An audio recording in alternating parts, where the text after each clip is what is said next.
नमस्कार, मी आबा माळकर. आपण पाहतात लक्षवेध. मंडळी, जगभरातील हिंदूंनी गेले अनेक शतक जे स्वप्न पाहिलं होतं ते आता प्रत्यक्षात उतरणार आहे. अयोध्येत प्रभू रामलल्लाची प्राणप्रतिष्ठा होणार आहे आणि तो सोहळा सगळ्यात मोठा आणि नेत्रदीपक कसा होणार आहे. त्या सोहळ्याचे पडगम वाजू लागलेले आहेत. त्याबरोबर त्यावरून राजकारणही आता सुरू झाले. महाराष्ट्राचा विचार केला तर राजकारण नेमकं कुठल्या दिशेला जात आहे हे आपल्याला दिसून येईल.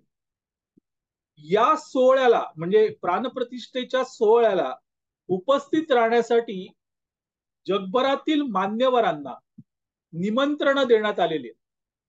पण उबाटाचे प्रमुख उद्धव ठाकरे यांना निमंत्रणच देण्यात आलं नाही, असा आक्षेप त्यांचे प्रवक्ते संजय राऊत यांनी घेतलेला. राम मंदिर साठी उबाटाने म्हणजे शिवसेनेने काम केलं आणि आज त्या शिवसेनेच्या प्रमुखांना सोहळ्याचं निमंत्रण नाही अशी टीकाही त्यांनी केलेली आहे. पण मित्रांनो, उद्धव ठाकरे यांना निमंत्रण देण्यात आलं आहे की नाही हे मला माहित नाही. पण जर निमंत्रण देण्यात आलं नसेल तर ते का दिलं गेलं नाही याचं आत्मपरीक्षण खुद्द उबाटाने करायला नको का? केवळ उबाटाने नाही तर संजय राऊत यांनी देखील त्याचं आत्मपरीक्षण करायला पाहिजे. आपण गृहीत धरू की खरोखर उबाटांना आमंत्रण देण्यात आलेलं नाहीये. मग ते का दिलं नसेल तर त्याची कारण काय असू शकतील त्याची चर्चा करूया. मंडळी, सगळ्यात पहिलं कारण जर कुठलं असेल तर प्रतिष्ठापना कोणाची होणार आहे? रामलल्लाची होणार आहे. आणि प्रभू रामचंद्र म्हणजे रघुकुल रीत सदा चली आई, प्राण जाए पर वचन न जाई. प्राण गेले तरी चालतील, पण एकदा आपण वचन दिलं की ते कोणत्याही प्रकारे मोडायचं नाही, ही खुद्द प्रभू रामाने दिलेली तत्वनिष्ठता. आणि असं असताना मित्रांनो, ते तत्व उद्धव ठाकरे यांनी पाळलं आहे का, हा पहिला प्रश्न. 2019च्या विधानसभा निवडणुकीच्या अगोदर उबाटांनी भाजप सोबत युती केली. आता युती म्हणजे एक प्रकारचं वचनच. आणि त्यात ठरलं की दोघांनी जर जास्त जागा मिळाल्या आपल्या दोघांना तर त्या दोघांनी एकत्र येऊन सरकार स्थापन करायचं. आता त्यानंतर मित्रांनो काय झालं आपण बघितलं.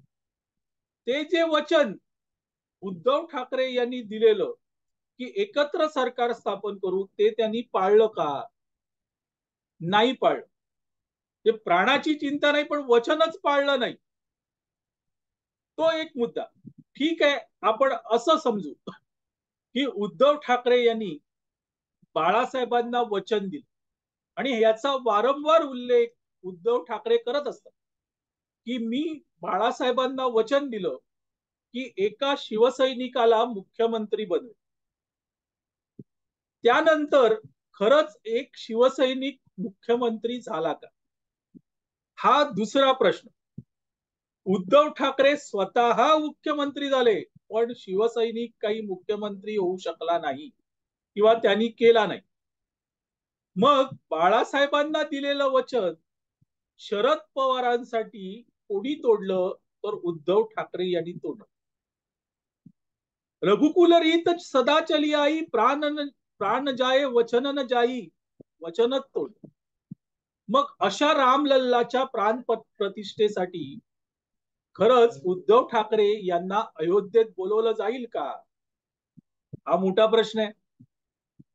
दुसरा महत्वाचा प्रश्न मित्र की गेले काही महिने उद्धव ठाकरे वारंवार सांगतात की अयोध्येमध्ये जेव्हा मंदिराचं उद्घाटन होईल, तिथे प्राण प्रतिष्ठा होईल, त्याच्या अगोदर किंवा त्याच्या नंतर देशात दंगली होतील, गोध्रासारखा प्रसंग होईल आणि त्यामुळे देशात हाहाकार माजेल. मंडळी, अशा प्रकारे या प्राणप्रतिष्ठा सोहळ्याला अपशकुन करण्याचं काम गेले काही महिने उबाटा सातत्याने करत आहेत. त्याबद्दल त्यांना जाबही विचारण्यात आला, पण ते त्याच्यावर ठाम आहेत.